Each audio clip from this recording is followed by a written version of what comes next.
시청자 여러분 안녕하십니까. 2월 14일 금요일 시사정담 시작하겠습니다.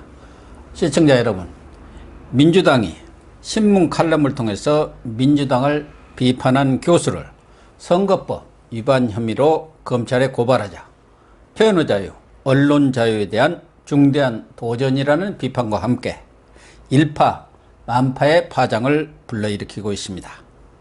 진보, 좌파 지식인들까지 민주당의 처사는 촛불 정신에 대한 배신이자 오만한 권력의 행포라고 반발하고 나섰습니다.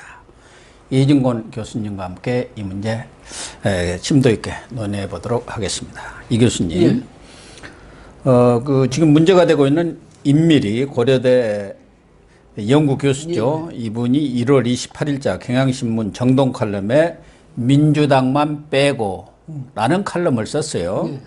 뭐 칼럼의 전체 내용은 추미애 장관의 그런 검찰 자천 인사, 학살 인사, 이것은 국민에 대한 배신 행위다. 근데 어쨌든 우리 국민들이 제대로 된 선택을 해서 정치권이 상전 노릇을 못하게 해야 한다. 그런데 지금 민주당은 촛불 시위를 통해서, 집회를 통해서 정권을 창출해냈는데 그때는 국민들한테 머리를 숙이고 사실 촛불 집회 자체도 민주당은 곁다리로 참여를 했다는 비판과 함께, 근데 이제는 완전히 상전이 돼갖고 이렇게 국민들을 핍박하는 그런 상황이니까 이번 4월 총선에서는 민주당만 빼고 투표하자. 뭐 전체적인 칼럼 내용은 그런 것 같아요. 근데 이런 내용을 가지고 이렇게 칼럼을 가지고 정당이 뭐 검찰에 고발하고 그런 애가 있었습니까? 이게 몇 세기적 이야기입니까? 그러니까. 우리나라 무슨 뭐 자기들 말대로 하자면 무슨 촛불혁명으로 이제 민주화가 완성된 나라라면서요. 민주화가 완성된 나라에서는 칼럼도 마음대로 못 씁니까? 자기 의견도 마음대로 표현을 못 합니까? 그러니까 사상, 뭐 표현, 출판 이런 건 모든 자유의 기본이거든요. 가장 기본권 중에 기본권이 표현과 언론의 자유예요. 사상의 자유. 요게 안 되면 기본적으로 요게 안 갖춰지면 그 위에 자유라는 건 전부 허울 뿐이거든. 그래서 그렇죠. 기본 이것이 모든 자유를 자유케 하는 자유예요. 모든 권리를 권리케 하는 권리거든. 그래서 미국의 수정헌법 1조에는 표현의 자유, 언론의 자유를 치면은 어떤 법도 제정할 수 없다고 딱 못을 박아놨어요. 그러니까 우리도 이제 그동안은 여러 번 그 해방 이후에 지금까지 대한민국 헌정사 70여 년의 헌정사가 그것을 가르쳐온 그런 교훈의 시간이었다 이렇게 본다면 이 문재인 정부가 그래서는 안 되죠. 안 되는데 저는 또 하나 그 참 한심한 것이 민주당에 지금 그 뭐 모모한 사람들 거기서 지금 행색견 하는 사람들 그 사람들 자기들 말대로 촛불혁명 이후에 등장한 세력입니까? 아니잖아. 그 사람 옛날부터 정치했던 사람들 아니에요? 그럼요. 그 옛날에 뭐 했었어요? 그 사람들?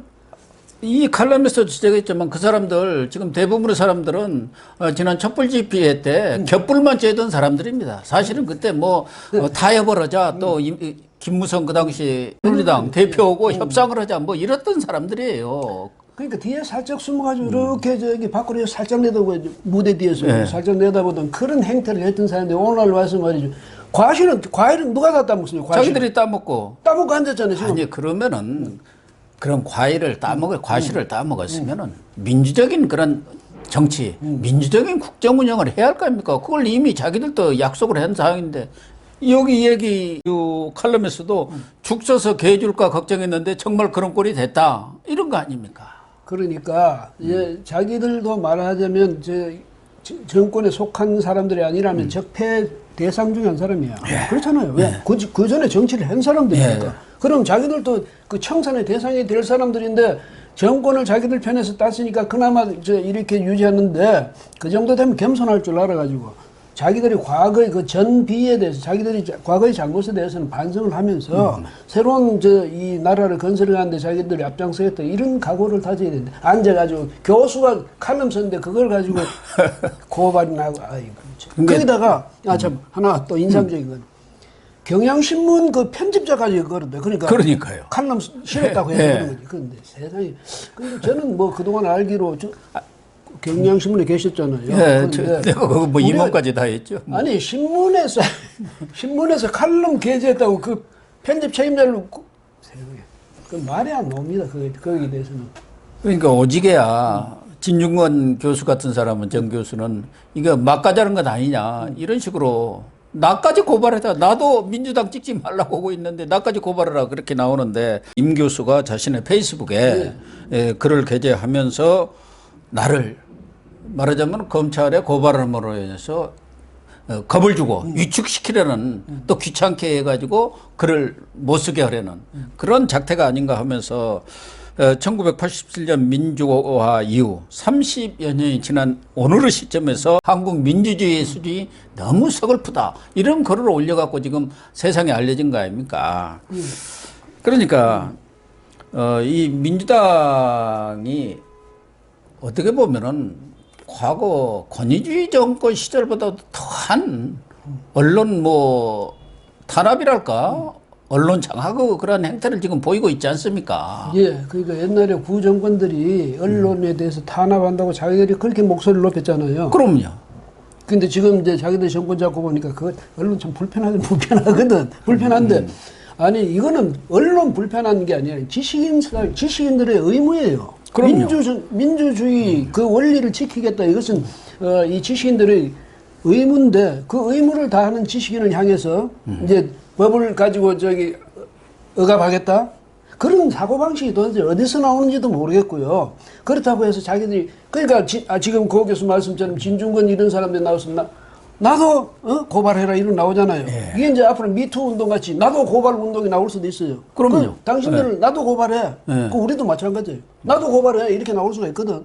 근데 그걸 어떻게 감당하려고. 그래서 갑자기 지금 고발 취하했대. 고발 취하를 했더라고요. 예. 그 잘못 건드려도 이제 좀 느껴지는 모양이죠. 그런데 이 부분에 대해서는 좌파 지식인들 최근에 언론에 많이 거론되고 있는 사람들까지도 맹렬히 지금 비판을 하고 나섰지 않습니까? 김경률 전 참여연대 집행위원장 그 사람의 말, 임 교수 말에 한 점 한해 다 모두 동의를 한다. 이런 식의 논평도 냈고 내가 꿈꾸는 나라의 저자인 우석훈 교수, MB 박근혜 정권 시절에도 그렇게 자기가 많이 비판을 했지만 고발당한 적 없다. 또 얼마 전에 문재인 대통령 탄핵갑니다. 이렇게 비판한 권경애 변호사. 이 사람도 정말 민주당이 자기들만 빼고 찍어달라고 아예 고사를 지내는 것 같아 하면서 사실은 자신들의 가장 큰 우군이었던 그 좌파 지식인들이 전부 지금 돌아서고 있는 그런 형태 아닙니까? 근데 이 지식인의 이탈이라는 것이 정권에서는 가장 치명적인 위기를 말해 주거든요. 그래서 이런 걸 왜 지식인들이 우리한테서부터 이탈하느냐 이걸 생각해야지. 그다음 저는 한 가지 위안을 갖는 게 이 좌파 지식인 이 사람들도 지식인으로서 양심을 똑같이 갖고 있다. 그렇죠. 그럼요. 그러니까 바로 그 점에 대해서 위안을 받는 거죠. 뭐냐면 좌파라고 해서 지식인이 그냥 그대로 휘둘려 가지고 그 사람들 논리를 따르는 게 아니고 그래도 지식인으로서 양심은 지키고 말을 해야 할 때는 말을 하고 나올 수 있다. 이게 굉장히 중요한 거 아니에요? 예. 좌파든 우파든 어떤 정치적 성향이나 이념적 성향을 가질 수는 있어요. 그러나 진실이라든가 정의라든가 공정이라든가 평등 기본적인 가치와 기준 이건 달라질 수가 없는 거예요. 예. 그걸 어길 때는 좌파에 있든 우파에 있든 다 비판하고 나서는 게 그게 지식인의 의무 아닙니까? 근데 문 대통령 시작은 무슨 평등하고 과정은 공정할 것이며 결과는 정의로울 것이다. 과정이 지금 이 공정한 겁니까 이게? 전 나에게 반대되는 말을 못하게 맞고. 그러니까요. 그것도 명색이 집권당에서 예? 당에서 그런 식으로 대응하는 그런 모습을 보여야 되겠습니까? 그러니까 얼마나 창피한 노릇입니까? 이게 바꿔 말하면 뭐냐면 야 이번 4.15 총선 이거 분위기 이상하다. 지금 이 상황에 돌아가다 보니까 이게 가만히 앉아서 그냥 이제 땅 짚고 헤엄치기로 이길지 알았는데 황교안 대표가 종로 출마를 결단해버리고 또 야권 통합이 절대 안 될 걸로 했었는데 지금 야권 통합이 잘 순조롭게 진행이 돼가지고 이제 출범을 곧 앞두고 있는 그런 상황 아닙니까? 거기다 코로나 바이러스에 추미애 바이러스까지 지금 설치고 있지 않습니까? 추미애 바이러스가 코로나 바이러스보다도 더 지금 민주당한테는 치명상을 입히고 있다는 거예요. 도대체 그 사람 정말 이해가 안 돼요. 그 추미애란 사람. 네. 무슨 한이 어디 맺혔는지 모르겠어요. 제가 생각할 때 온 세상에 대해서 다 한이 맺힌 사람 같아. 그 사람이 한이 맺힐 이유가 뭐가 있어요? 그러니까 이상하죠. 판사 해가지고 예. 좋은 집안에 태어나서 판사하고 그리고 국회의원만 5번 해서 평생을 상전 노릇만 한 사람 아닙니까? 그러다 보니까 일반 국민들은 개돼지로 보이는 거예요. 자기 눈에 보면. 제가 생각할 때는 저렇게 한 맺혀서 저러는 거 보면 이거 있는 것 같아. 전에 노무현 대통령 그 탄핵 소추할 때 그때 민주당이 있었잖아요. 이 양반은.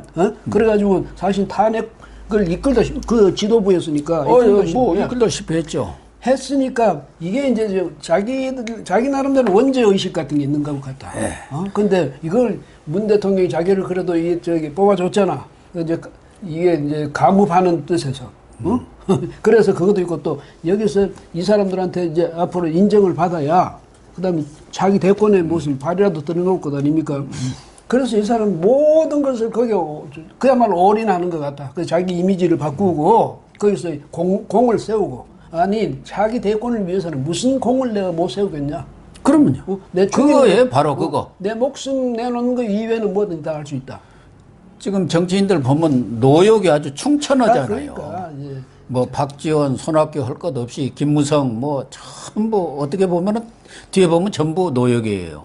근데 이 추미애도 결과적으로 보면 서울시장이든 지금 대권을 노리고 있지 않습니까? 그러려면은 말씀하신 대로 원죄가 있으니까 이것을 씻기 위해서 이번에 확실히 씻어버려야겠다. 그래서 문바들, 대깨문들을 자기 편으로 만들어야겠다.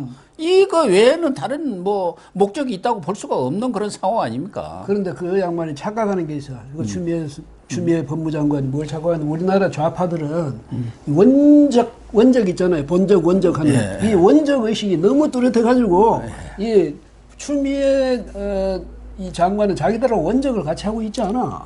그렇기 때문에 아무리 충성해도 결국은 내쳐진다. 이걸 알아야 되는데. 토사구팽되는 거 모르나? 글쎄 말이야. 원적이 다르기 때문에. 문희상 국회의장 패스트 트랙법 자기 정치 생명 다 명예를 다 땅바닥에다가 떨어뜨리면서 다 통과시켜 줬는데 자기 아들 문석균 한다니까 안 돼 해가지고 완전 토사구팽 시켜버리잖아요. 그러니까 결정적인 순간에 가면 내 편이냐 네 편이냐. 너는 가만 보자. 호적 처분 한번. 너 원적이 다르네. 그래. 우리 거 아니네. 우리 편 아니네. 이래 되면 이건 하루아침에 가는 거예요. 지금 이낙연도 토사구팽 당하느냐 안 당하느냐가 논란이 되고 있는 상황에서 두 번째 토사구팽 대상자가 지금 추미애 아니겠습니까? 총선에 민주당 입장에서는 저런 악재가 없는 저런 리스크가 없는 그런 상황이기 때문에 여차하면은 추미애 낙마죠. 그래서 저는 여러 차례 조기 낙마할 거라고 지금 예견을 하고 있는데 어쨌든 이 윤영걸 여기 자주 나오시는 패널께서는 뭐 이 노역은 20대 성역보다도 더 강하다. 뭐 이렇게 말씀을 아주 조크를 하시던데. 윤 대표다운 조커네. 윤 대표 조커 잘하잖아. 조커. 아주 윤 대표의 조커는 좀 알려졌지. 유명하지. 구수한 조크를 많이 하시죠. 이낙연 전 총리가 지금 종로에서 출마해 보니까 현지 사정이 지금 녹록치 않거든요. 처음에는 좋았는데 요즘에는 황교안 대표가 처음에는 손을 잡으려고 하면 다 싸늘했는데 지금 훈훈해져 버렸다는 거 아닙니까? 그러니까 급한 거예요. 이번 고발건도 지금 선대위원장 쌍두마차 아닙니까? 그러니까 이것은 이해찬이가 고발을 했어요. 고발자는 명의가 있어야 고발을 합니다. 근데 이낙연이는 지금 현장에서 뛰고 이해찬이는 정계 은퇴한 사람 아닙니까 사실상. 그런데 그 현장 분위기가 전혀 다르니까 이거 빨리 해결하자. 그래갖고 윤호중 총장한테 부적절한 조치다. 또 이낙연 전 총리는 기자 출신이기 때문에 이건 말이 안 된다고 본인도 생각을 했겠죠. 이런 일이 있으리라고는 뭐 보고도 안 하고도 하는 거 아니겠습니까? 그래서 어쨌든 이 쌍두마차가 초장부터 스텝이 꼬였네요. 그것도 있고 저 이제 이낙연 전 총리 이야기가 나와서 말인데요. 그 이낙연 총리도 상당히 그러니까 황교안 후보가 되면 황교안 후보와 이낙연 후보의 1대1 대결이 돼야 되는데 그 제가 한번 좀 물어봅시다. 그 정세균 지금 총리죠. 예. 이 양반은 그럼 대권 꿈은 완전히 접었습니까? 절대 접지 않았죠. 근데 그분은 만약에 안 접었다. 예? 또 문재인 대통령이 여러 면에서 실력을 인정을 하고 있지 않습니까? 또 인품도 인정을 하고. 그래서 그러면 이낙연 전 총리가 종로에서 딱 당선됐다. 그러면 두각을 나타낼 거 아닙니까? 부각되죠. 와, 이제 역시 이낙연이다. 이렇게 되면. 그렇게 되면 이제 정세균 총리는 꿈을 접어야죠. 근데 그 전북이고 전남인데 뭐 호남에서 두 사람 다 나올 수는 없잖아요. 우리가 뭐 정세균 저 총리의 그 인품을 뭐 인정한다 합시다. 인정하지만 뭐 하해 같은 그런 넓은 마음을 갖고 있다 치자. 근데 만약에 대권의 꿈이 분명하다면, 예? 자기의 말하자면 이제 앞으로 경쟁 상대가 될 이낙연 전 총리를 위해서 뭐 저 종로에서 도와주겠습니까? 어떻습니까? 아니 그래서 일부 평론가들이 자꾸 평론을 하고 있잖아요. 정세균 총리가 과연 이낙연 전 총리를 진심으로 전력 투구해서 도와줄까? 아닐 것이다. 근데 어쨌든 예. 경쟁 관계에 있는데 이낙연 총리가 만약 종로에서 당선됐다고 한다면은 탄탄대로죠. 예. 뭐 정세균 총리로서는 거기에 끼어들기는 좀 어려운 상황이죠. 그런 식으로 이낙연 전 총리는 또 다른 지금 강적을 맞이하고 있는 거예요. 그러니까 한쪽에는 황교안, 다른 쪽에는 다른 사람도 아닌 정세균. 이렇게 된 상황이에요, 지금. 내부에서 적들이 많죠. 예, 그렇게 되면- 이낙연 총리에 대해서는 친문 쪽에서도 제동을 거는 사람들이 지금 많지 않습니까? 그래서- 박원순이도 마찬가지고 재개발 사업 뭐 막 공약을 하는데 그거 아니라고 자꾸 찬물을 뿌리고 있잖아요. 그러니까 이런 사람들 말하자면 박원순이도 그렇고 저 이낙연도 그렇고 예, 또 추미애도 그렇고 이런 사람들 좀 진지하게 반성을 해야 된다. 뭐냐면 내가 뭐 그 대깨문인가 하는 사람들 거기 충성을 해가지고 살아나겠다 이런 비루한 생각을 버리고 정말 자기의 이미지를 가지고 자기의 실력을 가지고 내가 이게 나겠다 이런 생각을 해야지. 지금 크게 아부하느라고 해가지고 오만 그냥 저 추미애 같은 사람 특히 말이죠. 우리 국가의 법 체계까지도 무너뜨리려고 저렇게 길을 쓰잖아요. 그러니까요. 어쨌든 이번 임미리 교수 사건은 진보 지식인들뿐만 아니라 민주당 내에서도 아주 그냥 부글부글 하고 있습니다. 정성호 의원 이분도 가끔 또 입 바른 소리 하시는 분인데 오만 그것은 위대한 제국 영웅도 다 무너뜨렸다. 맞아, 그 옳은 이야기예요, 말씀입니다. 겸손한 자세로 국민의 목소리를 경청해야지. 그 무슨 짓이냐. 현장에서 뛰는 그 여당 후보들도 이건 너무 옹졸하다. 긁어 부스럼 만들었다. 자충수를 뒀다. 이런 그 논평들을 코멘트들을 언론에다 많이 하고 있어요. 그러니까 민주당 내에서도 이러한 꼼수를 랄까 뭐 이런 그 치졸한 수를 쓰는 사람은 이해찬 아닙니까? 이해찬은 과거에도 나경원 원내대표 전 원내대표죠. 또 황교안 대표한테도 가만두지 않겠다. 다시 한번 그러면 용서 못한다 그랬잖아요. 나경원 원내대표 그 소동이 난 게 뭡니까 국회에서. 아니 시중에는 문재인 대통령이 김정은의 수석 대변인이다. 사실은 뭐 외국 언론에 보도가 나고 그런 창피한 일이 없도록 해달라니까 그걸 가지고 그냥 그렇게 뭐 야당 원내대표를 제1야당 원내대표를 깎아내렸지 않습니까? 그 당시만 해도 그것도 그렇죠. 블룸버그에 이제 기사가 나갔는데 그 기사를 쓴 기자가 까만 머리의 기자들이다. 그러니까. 그런 식으로 우리 스스로 그 한국인을 그냥 모멸하는 그런 말을 예사로 해가지고 말이죠. 그런데 어쨌든 이해찬 그 지금 당 대표도 뒤에서 정말 그 이 승리를 원한다면 정말 거기서 뭐냐면 우리 후보들이 당선되도록 하는데 내가 최선을 다해 이런 각오를 해야 돼. 뒤에 앉아 이렇게 해가지고 쓸데없는 짓이나 하고 말이죠. 이래가지고 표나 다 깨먹고 있으니까 지금 현장에 저 전부리 김부겸 무슨 누구야 김영춘 세 사람이 죽겠다고 제발 나 좀 살려달라고 그랬잖아. 이해찬한테 그 얘기했잖아요. 현장에서는 그러고 있는데 죽겠다고 지금 그 우리가 지금 보니까 무슨 뭐 청년, 서민, 노인들이 이 삶이 무너지고 있다고 이렇게까지 하소연을 하는데 앉아가지고 지식인 칼럼 썼다고 그걸 가지고 고발이나 하고 장난이나 치고 있어요. 문재인 대통령은 어젠가 그 경제인 모아가지고 또 급히 간담회인가를 했잖아요. 경제 총수들 모아서. 샤워 좀 그만하라고 그러지. 거기서 코로나 이제 곧 다 진정이 됐다. 이렇게 얘기를 해가지고 전문가들로 오겨놓고는 전혀 다른 얘기를 하더라고요. 그러니까 어떻게든 코로나를 덮어버려야 이 총선에서 이게 생겼으니까 코로나 이제 다 별것 없어. 금방 이제 수그러들 거고 다 잡았어. 뭐 이런 식 아닙니까? 근데 그 양반은 대통령은 항상 보면 말하는 게 어디 다른 나라 이야기하고 있어요. 응? 그래서 곧 종식된다는데 종식이 지금 되게 생겼습니까?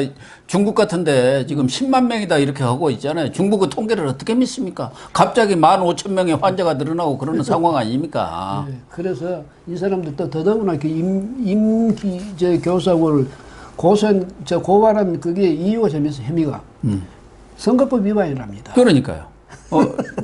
민주당을 찍지 마. 자기들은 과거에 낙선 운동을 했습니다. 시민 뭐 사회단체가 했지만 지금 운동권들이 주로 거기에 많이 달라들어서 했어요. 그것도 뭐 의미는 있는 행위지만 자기들이 낙선 운동을 해가지고 사전에 그래갖고 다 지금 찍고는 거 아니고 지금 국회의원하고 배지 달고 거들먹거리고 있는 거 아닙니까? 그러니까 이 사람들 정말 그런 점에서 보면 양심이 없어도 이만저만 없는 사람들이 아니죠. 예? 완전히 철판을 까는 거죠. 철판을 깔았어요. 예.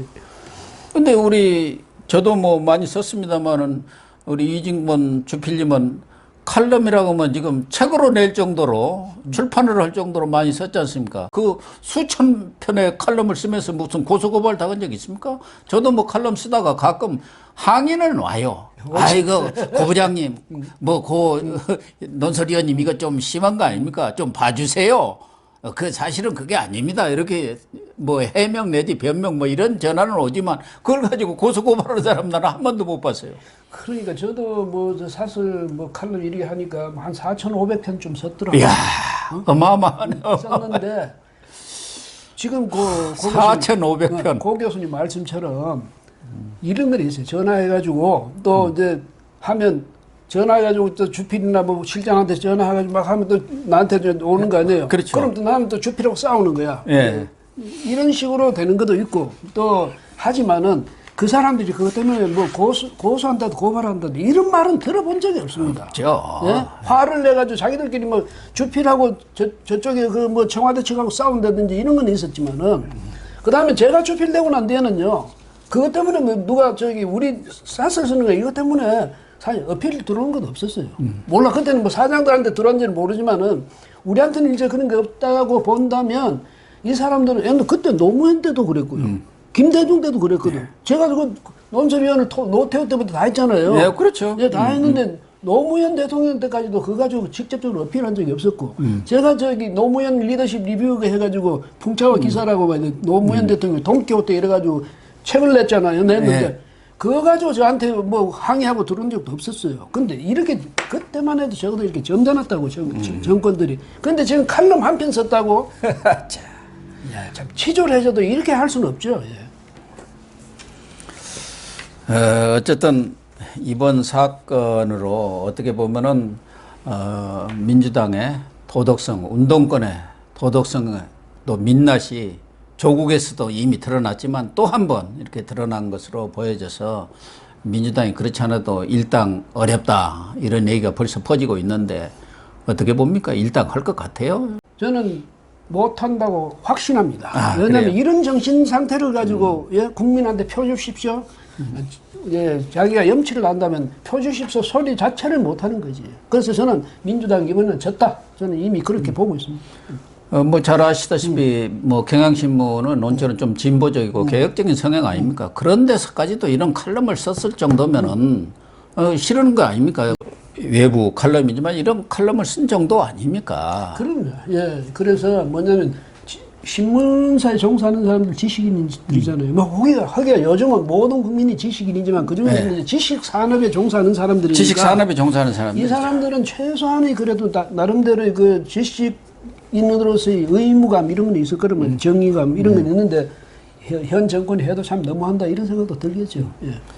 마지막으로 또 언론 관련해서 하나 좀 짚고 넘어가지 않을 수 없는 게 지금 공중파 이런 매체들 또 친여 매체들이 대부분의 언론이 지금 완전히 기울어진 뭐 운동장인 것은 다 아는 사실이지만 최근에 MBC에서 PD수첩에서 2010년 집값에 대하여 커지는 풍선효과 불안한 사람들 이런 그 방송을 2월 21일자 엊그제 이렇게 방송을 했는데 거기에 9억 원짜리 아파트를 갖고 있는 사람을 무주택자로 이렇게 둔갑을 시켜갖고 조작 방송을 지금 한 거예요. 가짜 뉴스를. 지금 뭐 KBS라든가 MBC 이런 데가 완전히 정권의 나팔소 역할을 하고 있다는 건 다 아는 것이고 그것 때문에 시청률이 아주 바닥을 기고 있지 않습니까? 그런데 이런 방송들이 이렇게 존재해야 하는지 왜 공영방송으로 있어야 하는지 모르겠어요. 그 전번에도 거기서 이 자리에서 우리가 PD 저널리즘에 대해서 이야기하는데 이게 보니까 이 미리 PD 저널리즘이라는 거 어떤 특징이 있냐면 우리 기자들이 취재해서 보도하는 것은 자기가 취재를 해보고 그 결과를 보도하거든. 그렇죠. 근데 PD 저널리즘이라는 것은 PD가 앉아서 기획을 해요. 해가지고 딱 짜 놓습니다. 맞아요. 그러니까 결론까지 딱 내놓고. 내놓고 요거는 이 친구는 A는 나쁜 놈, B는 좋은 놈 이래가지고 이제 딱 만들어 놓고 거기 맞춰서 인터뷰를 해야 되니까 아마 그 프로그램도 보니까 대역을 많이 쓰는가 봐. 대역을 쓰면서 그 사람의 말이라고 이제 보도를 하면 사람들이 대역이란 거기에 눈이 가는 게 아니라 그 사람 말하는데 그 내용에 눈이 가거든. 이거는 대역도 아니고 그 사람 그래, 요거는 그렇더라고요. 뭐 실물로 한 것이죠. 다 알면서도 그렇게 한 거 아닙니까? 요건 이제 그런데 그 프로그램이 그런 식으로 대역 가지고도 장난을 많이 친대요. 그 유명한 게 그 광우병 사태 보도 아닙니까? 그렇죠. 이게 PD 저널리즘의 아주 가장 대표적인 그런 그 문제점을 드러낸 프로그램거든요. 광우병 사태가 얼마나 많은 파장을 일으켰는데 지금 무슨 광우병이 어디가 있습니까? 그 사람들이 지금 다 사장하고 임원하고 다 그러고 앉았어요. 그때 PD들이. 그때 저기 무슨 작가라든가 누가 이정구 둘러 엎어버릴 거야 내가 이런 식으로 저기 기염을 토했다고 그런 보도도 있었는데 어쨌든 이 사람들은요 PD나 이 몇 사람들의 그 세계관, 국가관, 사회관, 가치관 이런 걸 가지고 그냥 전체를 재단해버리거든. 그러니까 공중파나 이런 중요한 그 전파를 자기들이 갖고 노는 거야. 그 보수 정권 때도 늘 나오는 대통령 후보마다 이 언론 장악 이거 안 하겠다. 그 방송법도 고치고 언론 신문법도 고치고 뭐 이렇게 하겠다고 했는데 안 한 건 사실인데 그래도 이 사람들은 민주화 운동을 했다는 사람들 아닙니까? 또 DJ 정권이라고도 또 다른 그런 사람들이에요. 그렇기 때문에 정말 자신의 말대로 실천을 할 줄 알았고 문재인 대통령도 그렇죠. 취임사에 뭐 30몇 가지 약속했는데 한 가지뿐이 지킨 게 없다는 거 아닙니까? 일찍이 경험하지 못한 나라. 예. 맞네. 그건 확실한. 예. 네, 시청자 여러분, 정말 민주당의 행태, 반민주적 행태가 아닌가 보여지고 더불어 민주당이 아니라 입담으로 민주당이 된 것 아닌가 하는 생각이 듭니다. 오늘 방송 마치도록 하겠습니다. 시청해 주셔서 감사합니다.